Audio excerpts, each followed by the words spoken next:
Hey, this is Ryan from the homesteadconsultant.com. I'm out in Hartsville, Tennessee today, and I have the rare opportunity of walking a property kind of during and slightly after a really heavy rain. And I wanted to take you along and give you an idea of what it's like to look at a property and evaluate water flow across the property from a permaculture point of view. So I like to start off where the property meets the home. So in this case, we've got a slope a bit towards the home. On this specific property, we have some berms up here that help shed water that way and then around that way as well. But from right about there coming down, we still have water that can wash towards the house. You can see a little bit of residual water here, and we want to try to run that off quickly, which is kind of the opposite of the general idea within permaculture, where you want to slow spread and soak the water.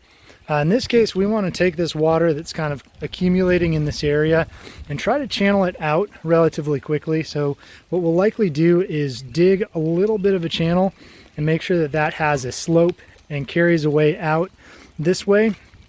This space used to be up higher, so this water would actually back up a bit more. And we also had water that was leaking through those berms, so those have been fixed as well.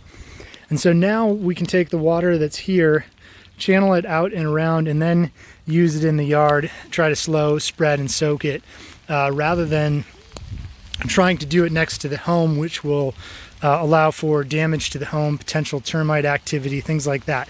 So we want to keep the home dry, and that's one of the few cases where we really want to channel water as opposed to spreading and letting it slow and soak on the property. This is the channel we were looking at just a second ago. That comes down in the yard here. This used to be flat, so it was built up there so water would get stuck kind of behind it, and then it was largely flat towards the home. And so we've cut down a channel to catch water running down this way that used to run towards the home and bring it around the house. Now that ends up here on the driveway. You can see that water is running onto the driveway from about there, there, and there. And again, since we're still dealing with the house and we're not dealing with an area that we're trying to slow and soak the water, I'm going to actually do some work to create a non-erosive channel through here. So we're going to continue to channel the water slightly, but we're going to use things like fieldstone and a small off-contour swale, so going downhill, a swale going downhill with fieldstone rocks that are lined so that as the water comes through, it won't erode the driveway and take the material downhill. Then once we get down here, then we can think again about spreading it back out and slowing it and soaking it as it moves down and off the property. But we wanted to make sure to get it away from the house first. Now, right now, we're not using this space for growing or grazing, though that's something we'd potentially like to do in the future. If we want to do that at some point, we could actually use this channel to pull off of for swales that would go out and around the yard. That's not the current use or need, so we're not doing it, but it is an option in the future if we want to move water around this front yard. It may be a little hard to see on video, but there is a berm right here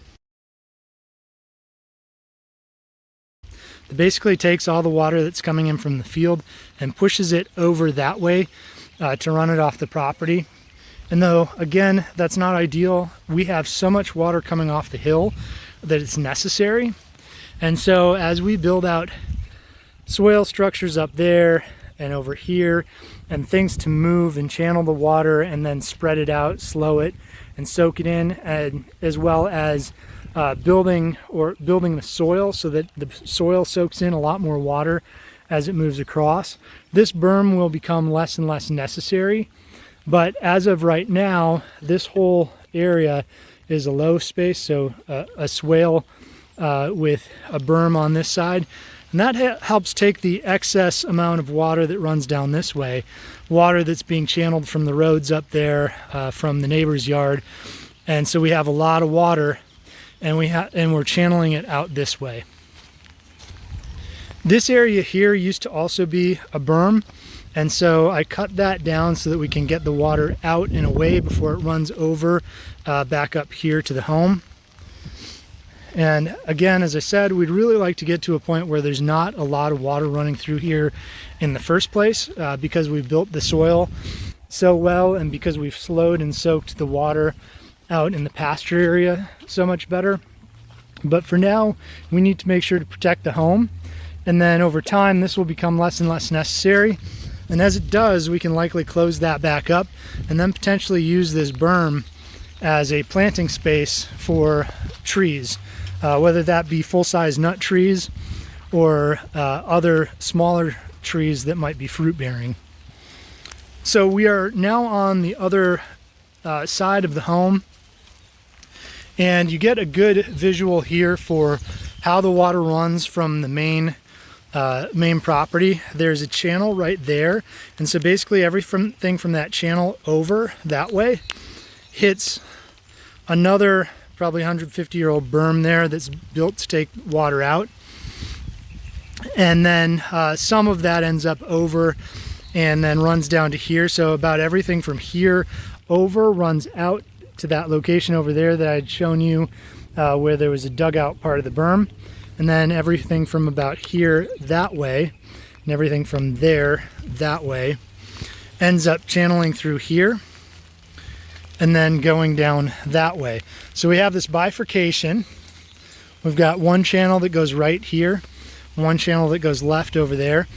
And you can actually see, especially when you're here, it's a little harder to see on video, but when you're here, you can see this bifurcation of right about here over ends up here going that way, and from about here over, all of that ends up coming this way and going to the right there, and then going out and around the house.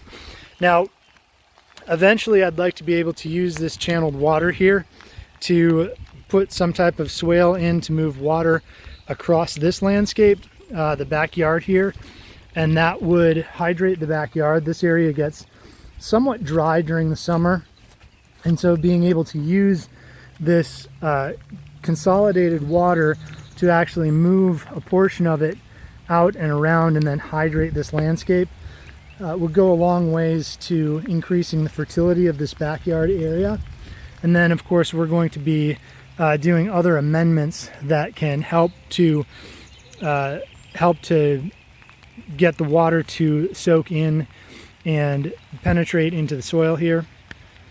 And one of the things that we've noticed is that as we're doing this, as we've done some of the work up the hill, there's a hand-dug well right there. And that hand-dug well, the overall level of it has raised about 4 feet average over the years that we've been doing the work that we're doing here to infiltrate more water into the soil. So that water level, or the water table on this property downhill from the rest of the property up there, has actually raised 4 feet over time. So surprisingly, you can do quite a bit to the water level or the water table on your property, especially if you have a somewhat shallow water table. But you can actually get old wells and old drilled wells even to refill and start being hydrated again and working again by addressing and fixing water issues on the property. So this is a channel that we had to kind of reconfigure. It was originally going the way it is now, but more recently it had filled, in recent years, the last couple of decades, it had filled in and was running over the top there and then down through here and actually getting over these berms and to the house. And so we've had to redirect this. There's a little bit more grading work to do. The tractor I was using at the time while we were doing this ended up breaking. So I've got a spot right here, so you can see where water is kind of damming up right in this area, and then it starts back up there. Actually, it starts back up right in there. It's fairly subtle, but there's a berm here. So this area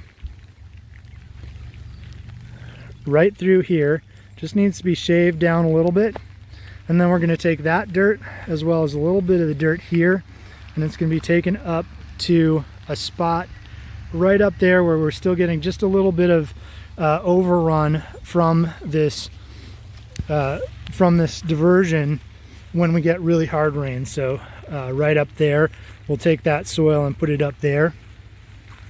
Now we've planted this area out with quite a few different things to help increase the infiltration of water. We've also started to add some amendments.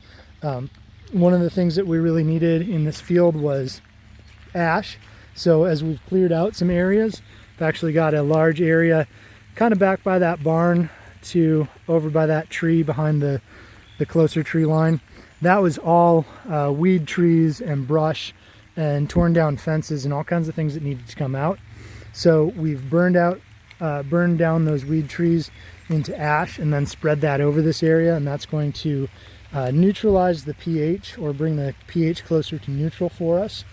On this specific property, you have to know what your pH is on your property before you go doing things like that and messing with what the pH could be. Plus it will add organic matter to the soil.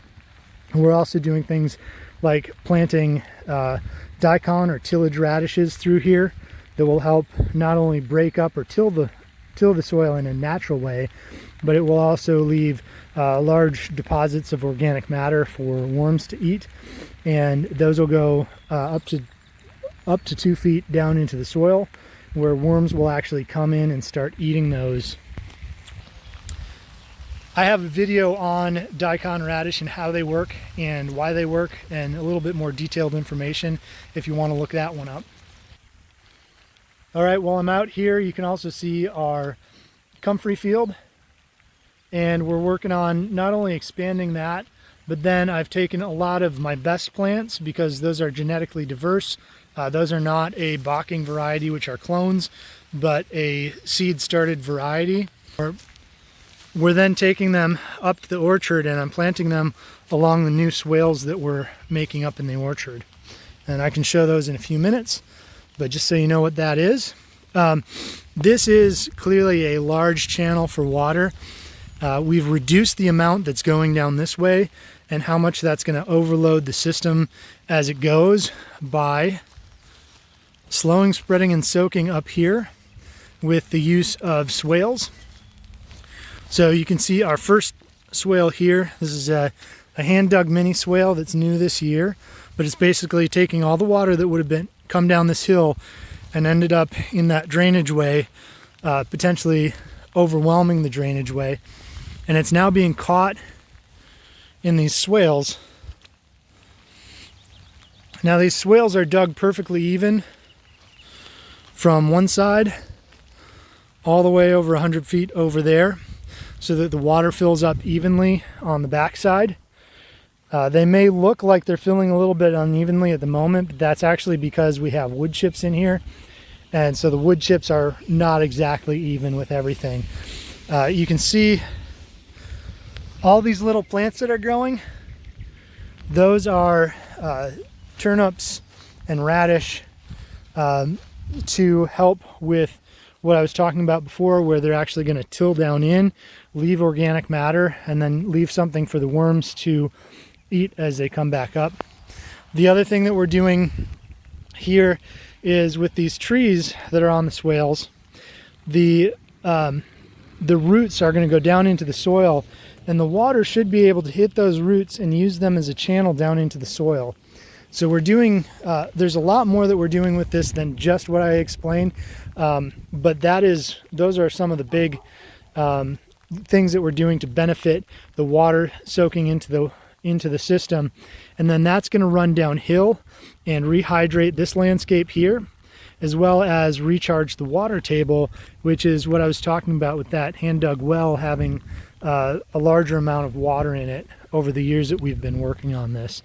So in the orchard, we're going to keep stepping our way back up with the swale system, and then once we've built swales all the way up, we may continue this orchard down another step, and the overflow from this swale, if we get enough water to actually allow it to overflow, will come this way right along here, and we've got a low spot where this water will run, and it runs down this way. And my intention is to build another swale along here out this way, because we have some areas that are not getting consistent water flow, or really any water flow and retention in summer months. So in the winter or spring, when we get a lot of rain, there's areas that get oversaturated, like that one there and that one there, which I'll talk about a little bit more in a minute. But there's not a large area of runoff that way, because this is essentially a peak. Water runs that way, water runs that way. And so then if we have long periods of no water or a drought, this area gets extremely dry, or even just in fairly normal summer months. So what I'd like to do is take the excess that we've got up there that overruns, catch it with a swale down here, run it over and around, maybe to right about here, or maybe right about there. Make this side, instead of being a typical orchard, we make it into what is effectively a silvopasture, which means larger trees spaced further apart that also have a yield. So these may be something like hybrid willow and hybrid poplar, which can be yielded both for food for animals, and poplar can be yielded for wood stove or wood for burning as well. But it also we can also put in things like full-sized apple trees, which I'm hoping to do a video on soon. But you can use something like an Antonovka apple, which is reproducible by seed, and then you can graft onto the top of that to make full-size fruit trees of whatever your favorite variety is. And then the idea is we space those maybe 50 or more feet apart, and we can do full-size trees like that, or American persimmons, also potentially low tannin acorns, or hickories, or other types of nuts that we want. And we can make a fruit and nut silvopasture through this area, and then we can actually wind these swales downhill as we go, and we can cover this entire area with large trees that are spread apart enough that it can still be a grazing area for grazing animals down the road, or we can still run chickens and other things through it. What that will do is it will rebuild the soil hydration in this area, and it will recharge this soil so that the life can come back to it. And then when the life comes back to it, the soil gets better, and when the soil gets better, everything in it benefits. So right now I'm heading back towards the garden area, and when we first put this garden in, the first year or two, we were actually having issues with it flooding or getting too damp. Now, it's not that that can't happen anymore, but now that we've improved the soil so much, the garden is actually having a lot less issue retaining that water. So it's actually soaking it down in much more quickly. Plus the other things that we've done to run water around it, like improving the ditch here to run it out, around, and then out there, and reducing the amount of water that's coming this way by changing the way the water runs up there and changing the way the water runs down here, have all helped reduce the excess moisture that we were getting in the garden. Here you can see that there is some excess moisture or some standing water in the garden after this really hard rain. But what we typically see is within a few hours that's already absorbed back into the soil and is no longer standing water. Routing water around this area, as well as improving the infiltration in the area, has really helped with the health of the chickens as well. If you get a really wet, soppy area, that will cause foot issues and other potential disease issues with chickens. So part of that is raising this space. So we've put a lot of wood chips in to raise it over time, but we've also improved the quality of the soil below those wood chips and below what is now basically our compost for around the farm. So this is a composting system that we take fresh compost out of consistently. But this area absorbs a lot more water, and it's a little bit higher off the ground than it used to be as well. I have one last spot to show you that I think I promised earlier to mention as I'm trying to wrap up this video. So here we are up at the elderberry patch. And we installed this because we get a lot of standing water in this area. So instead of trying to fight what's happening here by filling it in or trying to drain the water away, what we've done instead is decided to use a species of plant that really loves having wet feet, at least temporarily, and loves having additional moisture throughout the year. So we've put it here where water collects, and you can see that these plants are thriving. They were about that big when I planted them a year ago, pretty much a year ago today, and they are just thriving and taking off like crazy. They have multiplied themselves. You can already see all these little new shoots popping up everywhere. So there's probably about 3 times the number of plants than what I planted. And so this will turn into a very large grove of elderberry in this area. It will help infiltrate the water because the water will then follow its roots down into the ground, and we'll continue to improve the soil. We've put in a whole bunch of wood chips here, and we'll bring over fertility over the year as we can, and they'll do really well in this spot. So that's another thing you can do, is instead of fighting nature and trying to drain water away, if it's in a spot where it's not causing a problem, or where the problem can become the solution, go ahead and use plants like elderberry or pawpaw or other water-loving plants, plants that will accept what are called wet feet, which means their roots have a lot of moisture against them for longer periods than other plants would find acceptable. Well, I hope you found that insightful and useful, and that you learned some nuggets from that. Please let me know if you have any questions, or if there was something you didn't learn that you would have liked to learn. Go ahead and fill that in the comments. Or if there's something that you think I should have talked about that I didn't, tell me where I'm wrong. I love all comments. I love hearing what you guys have to think and say. Helps me do a better job. So please like and subscribe if you can, or if you're enjoying the content. Only about 3% of the people who view my videos are subscribers.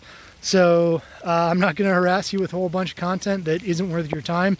If I'm putting it out, it's probably worth watching. So please consider liking and subscribing. And if you need help with your homestead, check out the homesteadconsultant.com. Thanks so much for watching.